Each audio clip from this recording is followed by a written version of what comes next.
নহয় এই বিষয়ে ডেভেলপমেণ্ট লাগে আমাক, কিন্তু ডেভেলপমেণ্টটো এনেকুৱা হ'ব নালাগিব যে গছ গছনি কাটি পেলাই সেইটো কৰিব নালাগে। সেই গছ নি ক'ৰবাত নি পেলাই তাক আকৌ ৰোপণ কৰি পেলাই সেইটো ডেভেলপমেণ্ট কৰিব লাগে। এতিয়া গছটো কাটি দিয়াৰ বাবে তাৰ পৰা আমাৰ কিমান অপকাৰ হৈছে।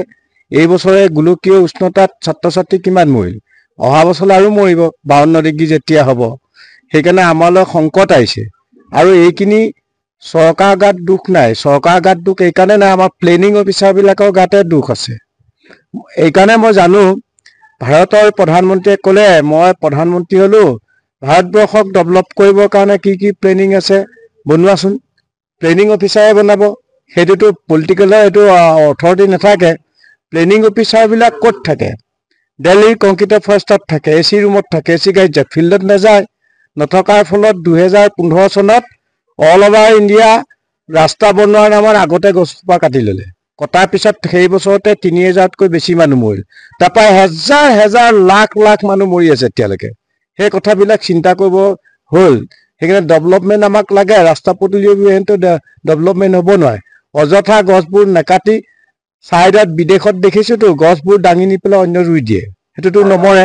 সেই পদক্ষেপটো কিয় টেকনলজিটো ইউজ নকৰে ভাৰতত? ইমান বিশ্বৰ ভিতৰত জনসংখ্যা বেছি হ'লেও জীয়াই থকা যিটো সম্ভাৰ আছে সেইখিনিৰ কাৰণে আমাৰ টেকনলজিটো বহুত পিছপৰা বুলি মই ভাবি লওঁ। আৰু ডেভেলপমেণ্টটো লাগিব, ৰাস্তা পদূলি লাগিব, কিন্তু গছ কাটি ডেভেলপমেণ্ট কৰিব নালাগে।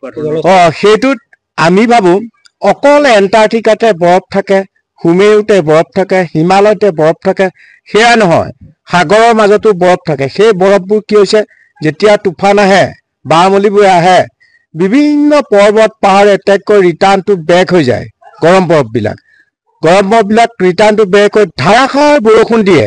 গৰম বৰফ তাৰ মাটিত থকা বৰফবোৰ বেছিকে গলাৰ কাৰণে কি হৈ গৈছে, নদ নদীবিলাক খৰস্ৰোতা বেছি হয়। ধৰিত্ৰীয়াই পৃথিৱীৰ আয়তন কমিছে, আয়তন বঢ়া নাই, গৰাখহাই লৈ গৈছে। সেই তেনেকুৱাবিলাক সেইখিনি নিয়ন্ত্ৰণ কোনে কৰে? গছে কৰে।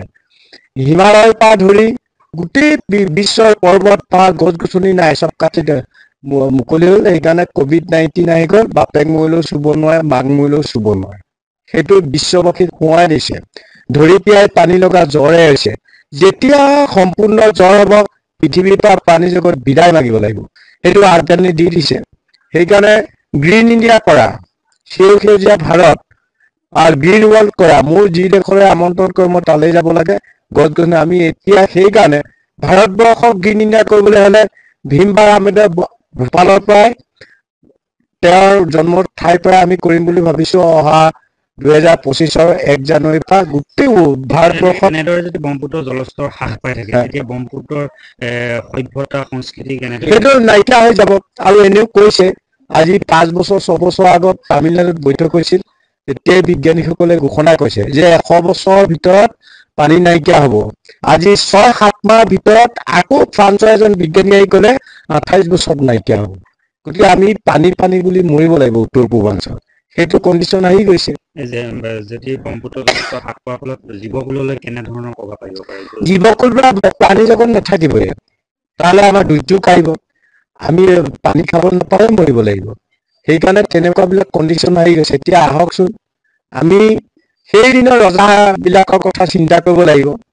উদয়পুৰত তাৰ ৰাণা প্ৰতাপ সিঙে কি পুখুৰী খান্দি থৈছে, বা আহোম ৰজাৰ দিনত শিৱসাগৰ ডিষ্ট্ৰিক্টত ঘৰে ঘৰে পুখুৰী আছে, জয়সাগৰ জয়দৌল আছে। পানী বেলেঞ্চ ৰাখিছিল, গছে পানীটো টানি ৰাখিব পাৰে। সেইকাৰণে মোৰ তাত যিখিনি আগত গছবিলাক সৰু সৰু হৈ থাকোঁতে তাত বিল বগাবোৰ শুকাই যায়। এতিয়া গছবোৰ এতিয়া ডাঙৰ হৈ গ'ল, তাত এতিয়া যিসকল PhD ল'বলৈ আহে ছাত্ৰ ছাত্ৰী মেচিন লৈ আহে, তাত দেখাইছে 100% গছে পানী টানি ৰাখিব পাৰিছে। এই পৰিস্থিতি মোকাবিলা কৰিবৰ বাবে কিবা পদক্ষেপ আছে নেকি? পদক্ষেপ এটাই মাত্ৰ আছে, শদিয়াৰ পৰা ধুবুৰীলৈ উত্তৰে দক্ষিণে বাঁহ গছ ৰুব লাগিব গৰাখহনীয়া নহ'বৰ কাৰণে। আৰু যিমান পাৰে সেউজীয়া অসমখন অসমৰ মানুহে গছ পুলি ৰুব নালাগে, খালি গছ কাটিব নালাগে, নিজে হ'ব। সেইকাৰণে এই কথাবিলাক সকলোৱে চিন্তা কৰিব। আপোনালোকৰ এই ছ'চিয়েল মিডিয়াৰ যোগেদি মানুহটো সংস্কাৰ নহয়, ককাকে ৰোৱাটোও কাটে, বাপেকে ৰোৱাটোও কাটে, নিজে গজাটোও কাটে। মানে অকল সেইটো গছ কাটিলে ডেভেলপমেণ্টটো হয়, সেইটো আদৰ্শটো আমাৰ গাঁৱৰ পৰাই আছে। ককাই বা চাইতাল মানুহ বেছি হৈ গ'ল, তেতিয়া মাটি ভগাই পেলাই মানে সেইটো গছ গছনি কাটি আকৌ ঘৰ বনালে। কিন্তু সেইটো কৰাতকৈ যে ভেটি প্লেনটোৰে 4টা ল'ৰা ছোৱালী 4 মহলকে বনায়, ওপৰলৈ বনাই গৈ থাকে। ঘৰ বনোৱা মানে মাটি অধিগ্ৰহণ কৰা মানে এইটো স্কুল কলেজবিলাক শিক্ষাটোতে তেনেকুৱা। চৰকাৰে অনুদান দিয়ে, বিল্ডিং দান দিয়ে, আকৌ গছ কাটি নতুনকৈ বিল্ডিং বনায়। তাৰপিছত কি হ'ল, গছ কটাৰ পিছত তাত থকা ল'ৰা ছোৱালীলোকক কিমান দুৰ্যোগ হৈ গৈছে, অক্সিজেনৰ অভাৱতো এইবছৰ মৰিছে, গৰমত মৰিছে, সেই কথাবিলাক চিন্তা। সেইকাৰণে মই আশা ৰাখিছোঁ আপোনালোকৰ সংবাদ মাধ্যমৰ যোগেদি তেওঁলোকক ক'ব লাগে গৰম বন্ধটো উঠাই দিব লাগে। যেতিয়া অতিপাত গৰমৰ আগজাননী দিয়ে সেইদিনা বন্ধ দিব লাগে, এনেই গৰম বন্ধ উঠাই দিব। কাৰণ এইবছৰ দেখা পোৱা গ'ল যে গৰম বন্ধ আগষ্ট কি বোলে এইটো জুন জুলাই মাহত দিছে, তেতিয়াতো ধাৰাসাৰ বহুত ঠাণ্ডা, কম্বল লৈ শুব লাগে। যেতিয়া আৰু আগষ্ট ছেপ্টেম্বৰত এনেকুৱা উত্তাপ আহি গ'ল, ল'ৰা ছোৱালীয়ে মৰি গৈছে স্কুলত। তেনেকুৱাবিলাক কৰিব নালাগে। সেইকাৰণে সকলো আহ্বানটো জানি স্কুলবিলাক বন্ধ দিব লাগে, গৰম বন্ধটো উঠাই দিব লাগে। অমৃত বৃক্ষ যিটো আঁচনি এইটো বে টাইমত গছ পুলি ৰুলে নহ'ব, হেজাৰ গছ। উত্তৰ পূৰ্বাঞ্চল মৌচুমটো 4-5 মাহ আগত আহে। মাৰ্চৰ লাষ্টৰ পৰা এপ্ৰিল মে জুন এই 3 মাহত গছ ৰুলে মানে সোনকালে গ্ৰীণ হ'ব, কিয়নো তাতে পানী দিব নালাগে মৌচুম টাইমত। সেইকাৰণে ভাৰতৰ বিভিন্ন ৰাজ্যৰ মৌচুমবোৰ বেলেগ বেলেগ। মহাৰাষ্ট্ৰ 4 মাহ বেগ, তামিলনাডু 6 মাহ বেগ, কেৰেলা আৰু বাংগালুৰুটো 3 মাহ বেগ। সেইকাৰণে মৌচুম টাইমত গছ পুলি ৰুলে গ্ৰীণ ইণ্ডিয়া কৰিবলৈ বেছি সময় নালাগিব। সেইকাৰণে মই আশা ৰাখিছোঁ উত্তৰ পূৰ্বাঞ্চলৰ গছ পুলি ৰুবলৈ হ'লে মৌচুম টাইমত গছ পুলি ৰুৱক, তেতিয়া চিৰসেউজীয়া অসমখন চিৰসেউজীয়া হৈ থাকিব।